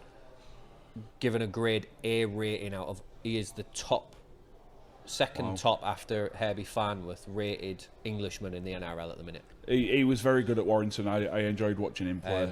In terms of fullback, Brimson has declared for England. Yeah, I'm not saying he should be there, but it's a possibility. he's another name to throw in the ring. Yeah, Because we've. there's not many fullbacks at the minute. No, they all seem to be Australian. Yeah. Like over here in Super League. So I mean, without wanting to sound like I'm biased or anything like put that. Lloyd Kemp in. He had a cracking game. I think if bloody Price had have had a decent ending to the season, he'd have been in the with a shout. because there's just no one. A lack of. Yeah. I mean, at can this- Morg defer? Can Broadbent, like, I know he's not an out-and-out fullback, but Jesus Christ, in terms of English players that I have mean, played you fullback would this not year, feel comfortable with Price at fullback against, because I don't feel comfortable. I'm not saying you would. against most teams. I'm So I not wouldn't saying do it you against would. the Oddies. I'm saying because there's such a little I know. thing. But in terms of English fullbacks that have played in Super League this year, English players that have played at fullback, Broadbent does stand out. I don't think he'll make it there. I'm not saying he will, but he is. I'm inclined to agree with you on that one, I think. But who else is there? Exactly. That's it. the It's- problem. Unless you play a position. Ardacre? This is what I'm saying. If people want to put players in, Plucking names now. Who else is there? English fullbacks. What we got? Realistically, what you might see is what you're probably going to see is that your halves it'll be Williams and Smith, and they'll probably put Wheelsby at fullback. If you want to try and move around and put players in and keep some of the online fans happy, keep people informing, Mikey can play fullback. There's ways around it, but If you want my honest answer, it's going to be Wellesby. I think so. If you want a sort of going with my heart kind of answer, I really like Bailey Hodgson. I really do. a good shout. I He's know been he's. playing well I know recently. he's got again some frailties in defence, which is going to be a massive issue against the Aussies. But I think going forward, I really like him. Really like his positioning. Just the way that he goes with the ball in hand. Yeah. At 6, I don't think there is anyone other than Williams. no, Mikey. His name just disappeared from my head. Usually he lives rent-free in there, so how's that happened? He's popped out to the shop. It would be Mikey for me. He's out of all the 6s in the league. Yes, Williams is a great player. He's been around for ages. He's had a bit of an off-on season. Mikey's been consistent all the way. Obviously, the big question is Jake Connor, isn't it? That's the big question around the England squad now, Connor. And I'll make the same point about Connor that I've made several times. Doesn't do it consistently. Arguably, being top of the Man of Steels this year indicates that he has done it consistently. No, he hasn't. He's just been, at the start of the season, he was the better player in a poorer Leeds team that wasn't doing stuff because he wasn't leading them around. But they managed to edge wins or lose close games, and now they're on a run of form. And if he was picking on form, I think Jake Connor should be in. But he hasn't grabbed them. He hasn't made the team before. There's been a lot of discussion around the negativity he brings to a changing room. And whether he's matured or grown, we don't know. Only Leeds players know that now. But that's got to be a worry, and I can't see Wayne picking him. I think for me, if Connor wants to make his way into that England squad this season, it's either fullback or centre. And I think it's more likely to be centre. I'm not saying he will play centre in any way, shape or form, but if he's going to sneak in, it's going to be centre. And that's just with regards to lack of quality we've got there, I think, at the minute. Should we move on? Because I was just going to say, I don't know how many move questions that we one can on. get through, I've and got that we didn't really have an 4. answer. It's a tricky one, wasn't it? Yeah, 6 and 7 was all right with, but fullback. But great questions. This one is from Bry Watson on X. Should York be automatically promoted? No. That wasn't the question. Oh. If they Sounded finish, like it. so I was trying to put a pause in, but went too long. If they finish as champions, and isn't it about time we rename the Super League setup and go back to win the league equals champions, and the playoffs are for the Premiership trophy? Bit like the NRL. I'm gauging that this is a bit of an old boy. We know Bryce who messaged him before, isn't he? Yeah, I know. Bry. I was Regular trying to Bry. I was trying to act like I didn't know who he was, but I know who he is. No, I like the naming. The grand finals, you win the grand final, you win the Super League. That's it. The league leaders. What else do you call it? On the York point of view, to answer the first bit, I don't really question, but see if they're getting on the gradings. For me, they're doing everything right on and off the field. I think they're a good shout, and I think they're growing as a club. Let's see. I wouldn't be mad to see York in there, and I quite like a lot of what they're doing, so no issues. When it comes to the second part of the question, read a good comment on this the other day on Reddit. Even in Australia, they don't put the credit into winning the league. They call it the minor championship. So all Minor the Premiership. minor premierships. I'd take that if they want to call it the minor Right. premiership. We're going to have it again this year. If we win the Challenge Cup, win the League Leaders Shield, but don't win the Grand Final, You've won 1.5 trophies. that's kind of the attitude about it, though, and that's what you get. And again, going back to online comments, 1 in every 20 comments where you get a serious one is, I'm frustrated that the League Leaders Shield doesn't get the recognition it deserves, but we aren't going to change that just being frustrated about it. The way you change that is by having a structure where you don't have playoffs, where you run it like the Premier League in football, where it means something at the end of the year. We don't do that, therefore Grand Final is going to be the epitome of your season, and winning the League Leaders Shield deserves more, isn't going to get more. Yeah. So it's the same in any sport that's got playoffs. It's the same in the NFL. You know, no one cares that Detroit won the Northern League or whatever they call it. No one cares because they didn't win the Super Bowl. It's the same here. As much as I think the league leaders is the hardest one to win, and the one that should get the most credit for consistency, no one gives a toss because you've got a grand final. Yeah. And it'll be the same for you guys if and when you pick up that trophy later on in the season. Like, you will have a great celebration because it's the first time you've done it. Same way that Cass have done in the past, and I think Huddersfield have done in the past. It's a great celebration for you individually as a club, but it'll get looked down on by Wigan, Leeds, But it didn't in for Bradford. Wigan when they was counting it as part of the treble. Quadruple, Yeah. sorry. Yeah, but they went on to take the Grand Final as well. Right, if you remember last year, Yeah, true, if you remember last year, Wigan didn't really celebrate the league leaders. It was actually poor on the night when they lifted it. Yeah, it and was just Pete's like comments was on to the next one, and that's for me. That's the kick up the arse that you need as a club. It'll be amazing for us to have done it. We'll be the 6th, 7th club to do it in the Super League era, something like that. Yeah. We'll have done something that FC haven't been able to do, which is massive for our fans in the Super League era.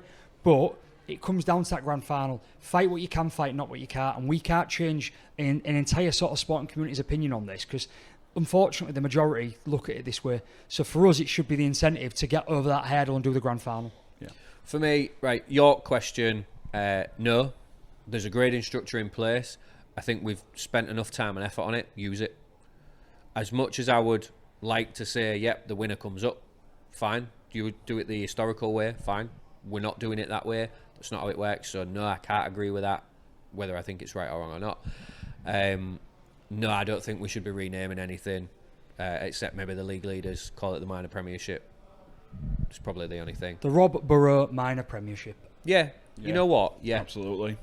or even the Rob Burrow league leaders, whatever they want to call it. But I would with be Rob Burrow, quite happy. yeah. But then again, aren't they giving him? They've named the man of the match trophy in the grand final after him now, aren't they? So I can't confirm or deny that because that doesn't seem to have stuck in my head. yeah, I think they renamed it. Oh, they changed it from Harry Sunderland, Yeah, have they? I think it's the Rob Burrow. Yeah, We'll have to confirm. you can't have two. I've not been for a great guy, but he's not having two. No, I Susan, don't want them all. Just name them all after him. Susan, how are we looking time-wise for questions? Do you want to save them for next week? Ask the Moy question at least, because we've been given Yeah, true. Okay. So what she said. this one is from HKR superfan Dean. After Lloyd Kemp Thought he was got in the Turkey. nod at weekend, what does that mean for Logan Moy? Logan is 20, by the way, and on dual reg at Doncaster currently. So I questioned this. Well, cousin Josh actually questioned this to me on the way to the game the other day. I don't know what's gone on. I don't know what, if anything's gone on, but it just seems as though it was Wakefield away, I think, was the last time he played. He had a really shaky game. To be fair, all the games he had earlier on this season were really shaky. I think maybe too much hype had been put on him in pre-season by Cartwright and others, players as well, putting a lot of hype on this kid. He had a positive introduction in a really poor team last season. Looked like a bit of a one for the future, and then start of this season just didn't live up to the hype that he created him for himself and the hype that was created by the backroom staff and the other players. I don't know whether they've just decided now that, well, actually you can't deal with that pressure. I'm not saying he can't, but I'm not saying he Sort can't. of preempting. I'm just thinking, is this maybe what's going on? When you've got a player like Kemp coming through, sometimes it just happens. Sometimes you end up with a player coming through, and I mean, it happened. I can't list them all, but number sevens, when Cook left, how many number sevens came through? People like Thackeray came through from our academy and they were like, this guy's our new number 7, this guy's going to make it. No, he didn't make it, neither did the next one.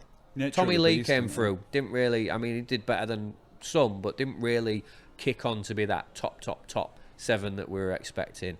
And then you end up, all right, we'll go to Australia and we'll get the next big thing down there, and we signed Milky. And what did he do? Nothing. Just couldn't handle the pressure, so he went off to Wakefield, and great.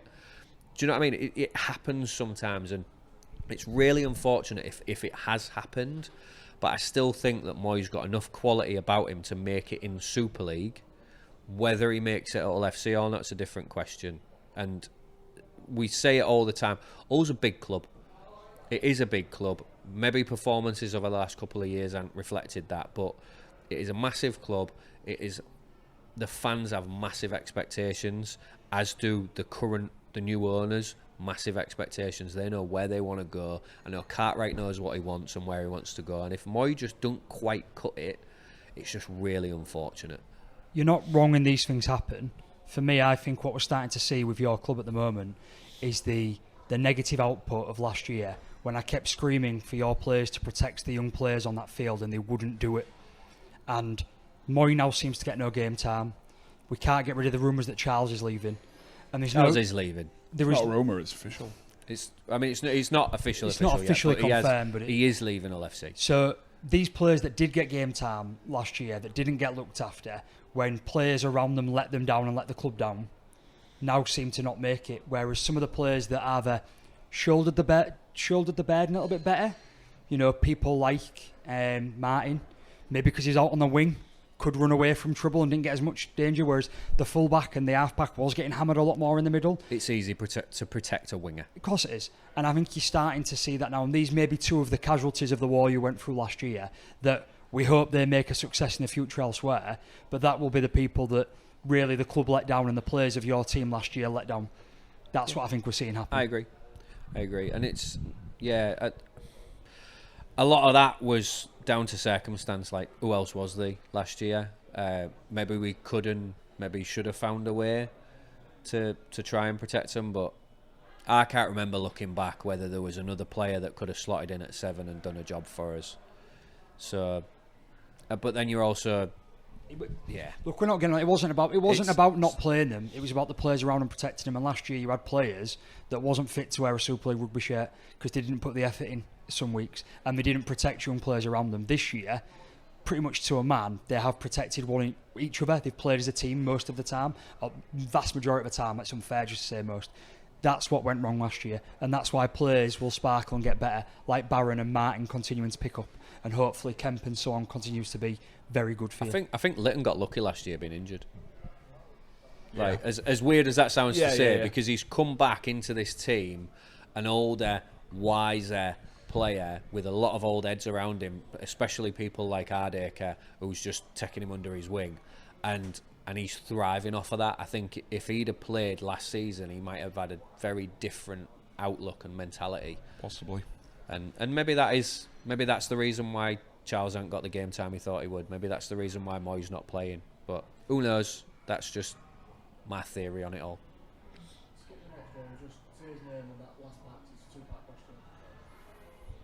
Last part. Oh, the second part there. Again, HKR Superfan Dean. Last one. How's work, lads? From everyone's favourite host. I didn't know you'd sent a question in. Is that you? Yeah. HKR Superfan Dean. Everyone's favourite host.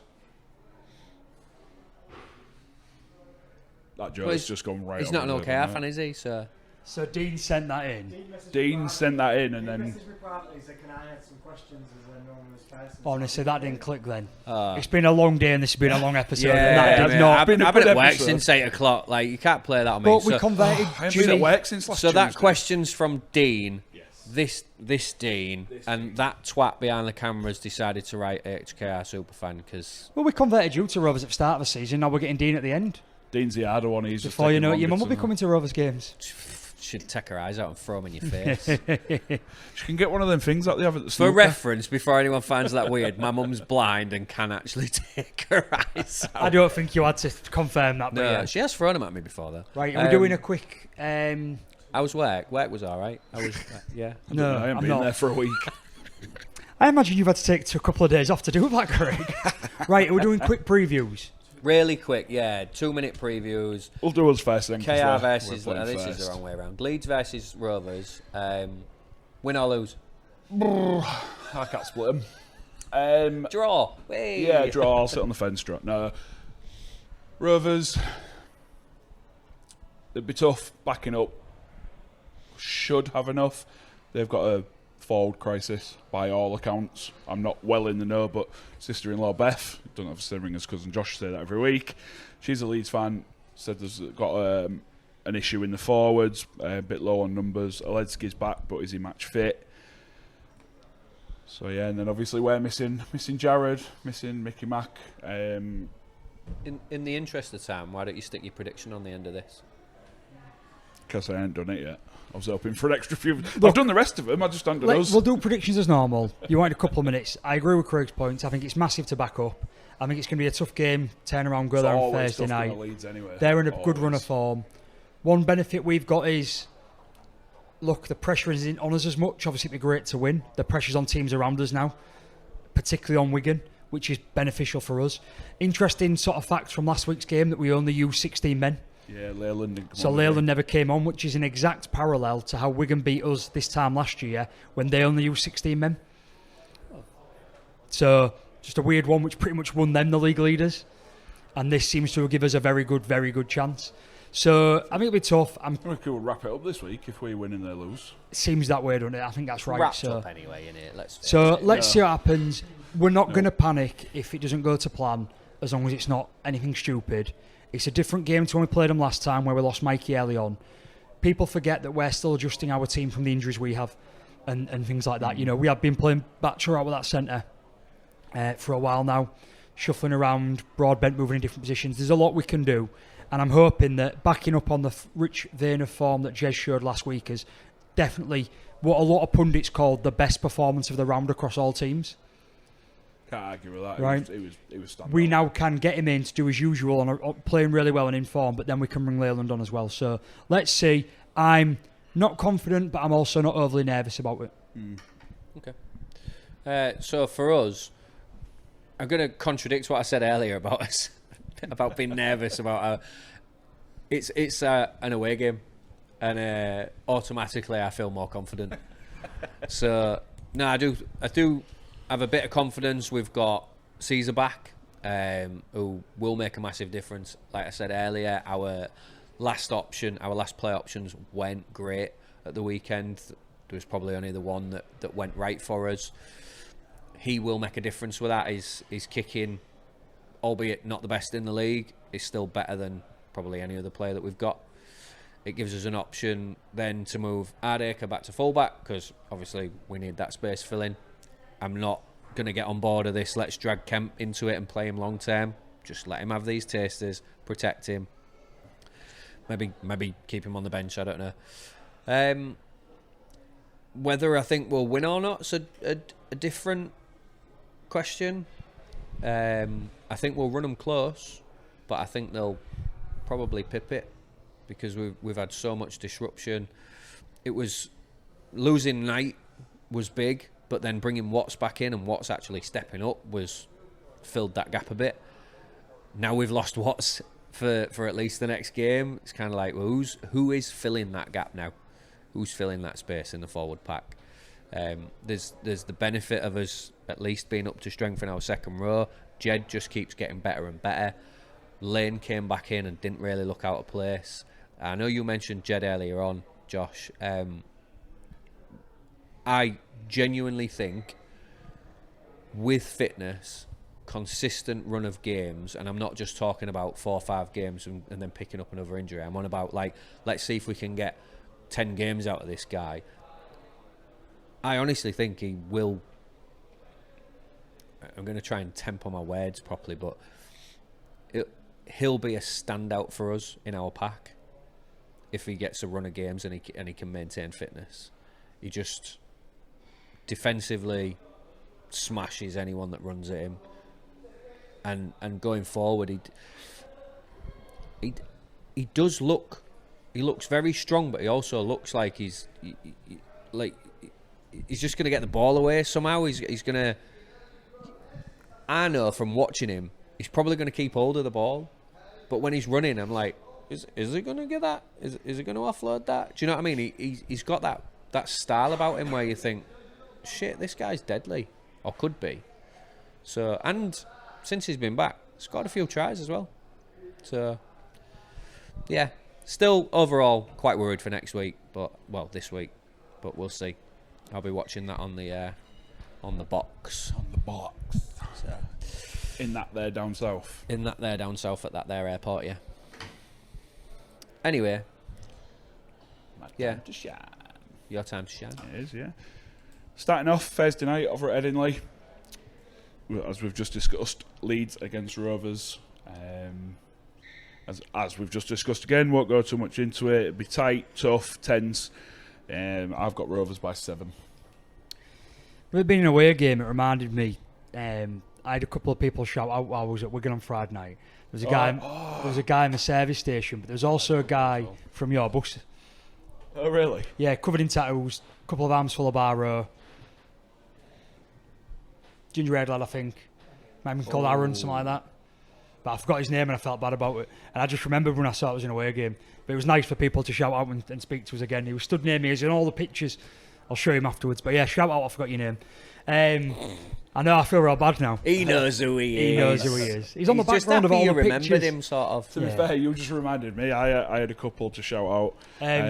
Too late. Tough. But doing yeah, it anyway. Hull KR bar 6 for me. 6. I got Rovers by 10. 6. Away by 10. Dean has Rovers by 5, and Susan's got Rovers by 7. Same as me.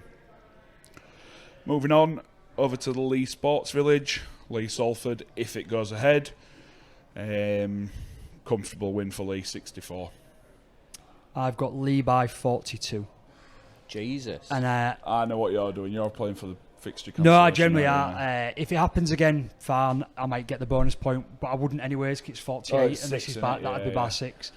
We don't know. The reason I've done that is I don't know what to expect from Leigh, and I just felt that if they're going into a downturn of form, I'm not saying they won't score big points, but they are a team that tend to make more mistakes.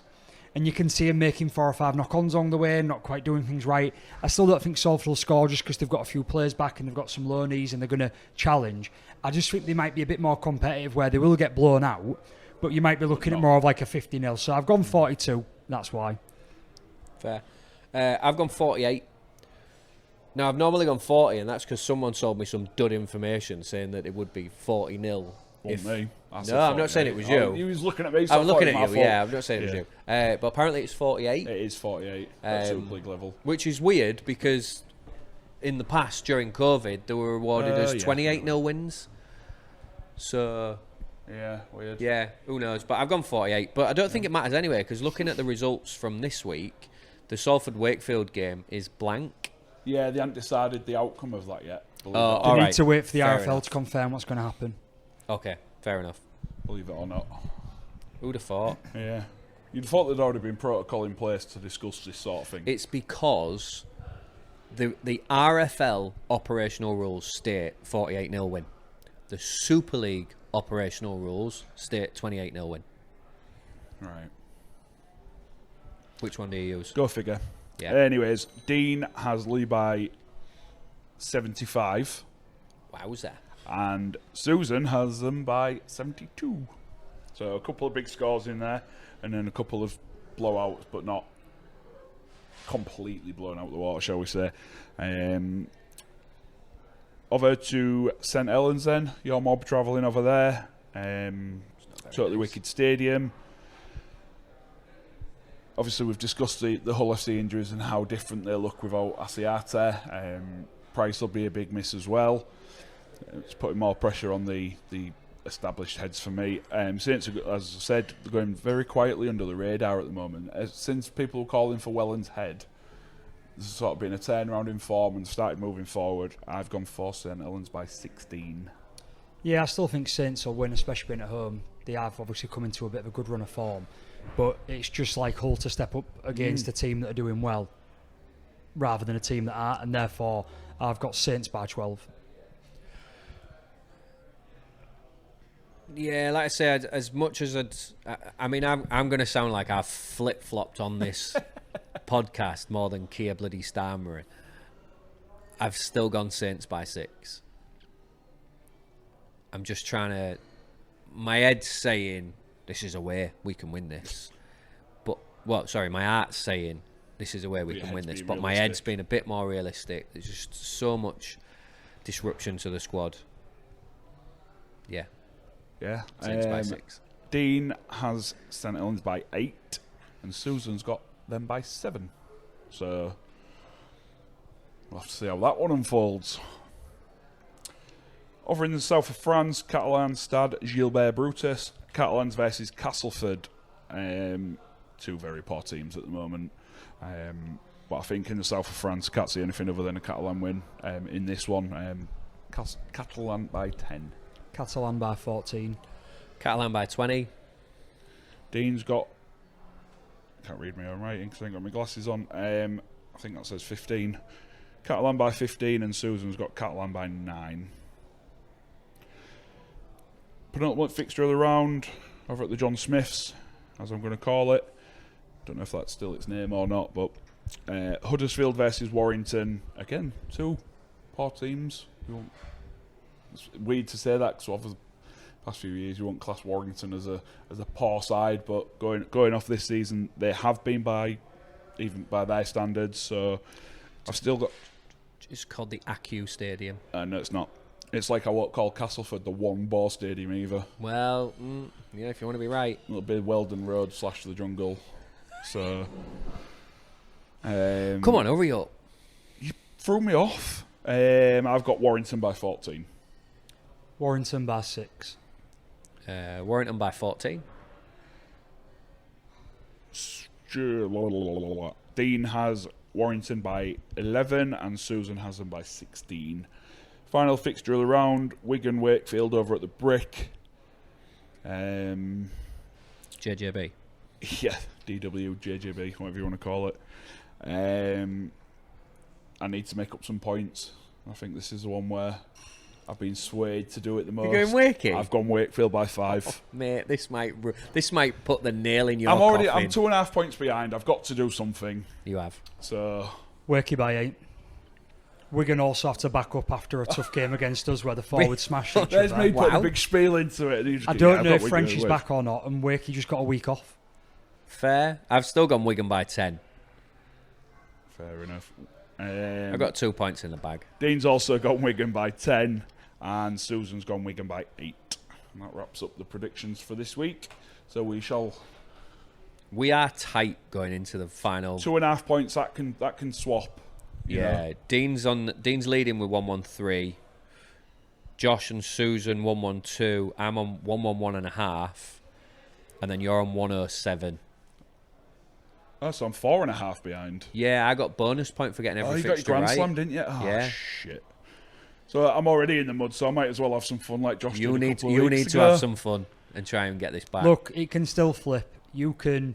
I could win this, It's them half points, isn't it? considering you where I can- was 5-6 weeks ago. You Yeah. only need 1 or 2 good weeks. So Yeah. look, That's we'll see. that's what I mean. I was 3-4 points behind you lot 4 or 5 Yeah. weeks ago. There's plenty of opportunity, mate. I mean, apart from across the board, I know the weekend fixtures are...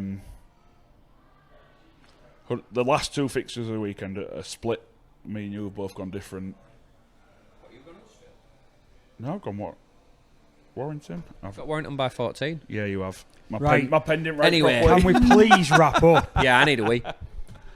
See you, bye. See you, bye. No. Thank you as always to our sponsors. Go on, get your practice in for next week. I'm not here. Thank you as always to our sponsors, Comscarf and for the home of the pod Tribal for letting us be here and have fun and merriment for far too long. Right, cheers. See you, bye. See you, bye. See you, bye.